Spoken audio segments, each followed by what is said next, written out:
تم ان کی طرح سے نہ ہو جانا۔ اب تم آخری امت ہو اور نبی کریم صلی اللہ علیہ وسلم آخری پیغمبر ہیں اور آخری یہ ہدایت ہے، لہذا تم ان امتوں کی طرف سے نہ ہو جانا کہ جنہوں نے اپنے رب کے حکم کی اور اس کے رسول کی نافرمانی اختیار کی، ان سے سرکشی اختیار کی۔ تو پھر کیا ہوا؟ فَحَاسَبْنَاهَا حِسَابًا شَدِيدًا، کہ پھر ہم نے ان کا بڑا سخت محاسبہ کیا۔ مقصد یہ ہے کہ تم بھی پھر محاسبے سے نہیں بچ سکو گے۔ اللہ کی سنت ایک ہی ہے، جو سابقہ قوموں کے ساتھ اس نے کیا وہی تمہارے ساتھ کرے گا اگر تم نے وہی رویہ اختیار کیا۔ وَعَذَّبْنَاهَا عَذَابًا نُكْرًا، اور ہم نے انہیں بہت برے عذاب سے دوچار کیا۔ دیکھ لیں کیسے عذاب سے دوچار کیا۔ قوم نوح ہے، قوم عاد ہے، قوم سمود ہے، قوم لوط ہے، اصحاب فرعون ہے، یہ سارے کے سارے تاریخ اور یہ قرآن مجید بیان کرتا ہے ان کو۔ فذاقت وبال امرہا، اور انہوں نے اپنے کیے کا مزہ چکھا، یعنی اللہ نے کوئی ظلم نہیں کیا ان پر، بلکہ ان کی شامت اعمال یہی تھی، انہوں نے جیسا کیا ویسا بھگتا۔ وَكَانَ عَاقِبَةُ أَمْرِهَا خُسْرًا، اور ان کا انجام بہت خسارے والا ہو۔ تو خسارے والے انجام سے بچنے کی فکر کرو، ان کاموں سے بچو جو خسارے سے دوچار کرنے والے ہیں۔ أَعَدَّ اللَّهُ لَهُمْ عَذَابًا شَدِيدًا، اور اللہ نے ان کے لیے بڑا سخت عذاب تیار کیا ہوا ہے، یعنی دنیا کی سزا ہی ان کی آخری سزا نہیں ہے، بلکہ آخرت میں بھی وہ اپنے انجام کو بھگتیں گے، ہمیشہ کی سزا ہے۔ تو فرمایا وَأَعَدَّ اللَّهُ لَهُمْ عَذَابًا شَدِيدًا، اللہ نے ان کے لیے سخت عذاب تیار کر رکھا ہے۔ فَاتَّقُوا اللَّهَ يَا أُولِي الْأَلْبَابِ الَّذِينَ آمَنُوا، اے اہل دانش، اے اہل عقل جو ایمان لائے ہو، یعنی بڑی عقل کی بات ہے جو ایمان لائے ہو، ایمان لانا عقل مندوں کا کام ہے۔ لیکن آگے کیا ہے کہ فَاتَّقُوا اللَّهَ، اللہ کا تقوی اختیار کرنا، ہر معاملے میں، زندگی کے ہر معاملے میں اللہ کی نافرمانی سے بچانا، یہ تقوی ہے۔ تو اے اہل دانش جو ایمان لائے ہو، اللہ کا تقوی اختیار کرو۔ مقصد یہ ہے کہ اس قسم کے حالات سے بچو، یعنی طلاق اور یہ معاملات جو ہیں یہ کوئی اچھے نہیں ہیں، یہ کوئی کھیل نہیں ہے، یہ بہت بڑے نقصان کی بات ہے۔ دو خاندان متاثر نہیں ہوتے، اگر یہ رجحان معاشرے میں پیدا ہو جائے تو پورا معاشرہ تباہ ہو جائے گا۔ تو اللہ کا تقوی اختیار کرو، یعنی ایک دوسرے کے ساتھ برداشت سے کام لو، یہ سارے جذباتی کام ہوتے ہیں۔ اگر ایک دوسرے کے ساتھ حلیم بن کر رہا جائے، بردباری کا رویہ اختیار کیا جائے تو یہ نوبت نہیں آتی۔ دیکھیں خامی کسر ہر شخص کے اندر موجود ہے، کسی کو آئیڈیل سمجھ لینا یہ بہت بڑی حماقت ہے کہ اپنے رفیق سفر کو، یعنی مرد عورت کو، عورت مرد کو ایک بالکل مثالی انسان سمجھے، ایسا نہیں ہے۔ مثالی انسان تو اللہ کے پیغمبر ہی ہیں، کمی بیشی ہوتی ہے، لہذا برداشت کرنے کی عادت پیدا کرو۔ تو فَاتَّقُوا اللَّهَ، اللہ کا تقوی اختیار کرو۔ قَدْ أَنزَلَ اللَّهُ إِلَيْكُمْ ذِكْرًا، اللہ نے تمہاری طرف نصیحت نازل کر دی ہے، اس کو اگر اختیار کرو گے تو ایسے معاملات سے بچے رہو گے۔ ذکر سے مراد قرآن مجید لیا ہے، اور رسولاً، اور رسول بھی تمہاری طرف بھیج دیا ہے، نبی کریم صلی اللہ علیہ وسلم اس سے مراد ہے۔ یتلو علیکم آیات اللہ مبینات، وہ تمہارے سامنے اللہ کی روشن آیات سناتا ہے، تمہارے سامنے پیش کرتا ہے اللہ کی کھلی کھلی آیات۔ لِيُخْرِجَ الَّذِينَ آمَنُوا وَعَمِلُوا الصَّالِحَاتِ مِنَ الظُّلُمَاتِ إِلَى النُّورِ، تاکہ ایمان والوں کو اور نیک عمل کرنے والوں کو تاریکی سے نکال کر روشنی کی طرف لائے۔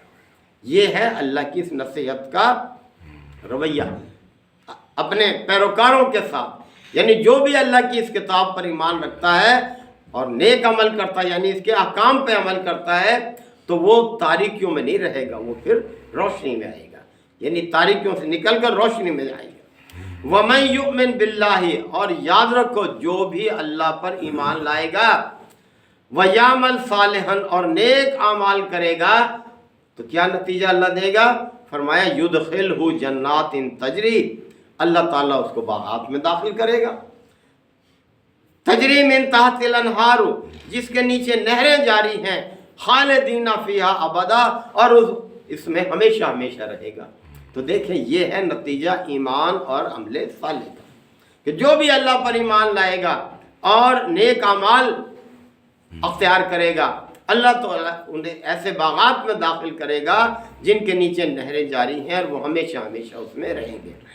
قد احسن اللہ لہ رزقا، اور اللہ نے بہت اچھا رزق جو ہے وہ رکھا ہوا ہے، اعلیٰ رزق۔ رزق سے مراد صرف کھانے پینے کی چیزیں نہیں ہیں، جتنی بھی نعمتیں اللہ تعالیٰ کی ہمیں حاصل ہیں وہ سب اللہ کا رزق ہے، سب کے سب۔ اللہ الذی خلق سبع سماوات، اللہ ہی وہ ذات ہے جس نے یہ 7 آسمان بنائے۔ یعنی تم دیکھو عالم بالا کی طرف کہ کتنی قدرت والا، کتنی حکمت والا ہے وہ، جس نے یہ سارا نظام فلکی بنا رکھا ہے تمہارے اوپر۔ وَمِنَ الْأَرْضِ مِثْلَهُنَّ، اور اسی طرح سے یہ زمین کوئی کم حیران کن چیز ہے؟ زمین کو آدمی ذرا، یعنی پوری زندگی انسان پڑھتا ہے، جیالوجی کا جو مضمون ہے یہ سارا زمین کے بارے میں ہے، اور پھر بھی وہ مکمل نہیں ہو سکتا۔ پھر بھی کتنی اللہ نے اس میں برکتیں رکھی ہیں اس کے اندر، اس کے ساخت ہے، اوپر کی سطح، نیچے والی سطح، اور اندرونی سطح، مرکزی سطح، پگھلا ہوا مادہ ہے اندر کی طرف جس کا بہت زیادہ ٹمپریچر ہے، کبھی کبھی زمین پھاڑ کے وہ باہر بھی نکل آتا ہے جسے ہم لاوا کہتے ہیں۔ جیسے کتنی اس کے اندر برکتیں ہیں، یہ نباتات پیدا ہو رہی ہیں، معدنیات اس کے اندر ہیں، کہیں گیس ہے، کہیں پیٹرول ہے، کہیں تیل ہے، کہیں، یعنی یہ بڑی حیران کن چیز ہے یہ زمین، پھر حرکت میں بھی ہے، اور کس طرح سے سکون سے ہم رہ رہے ہیں۔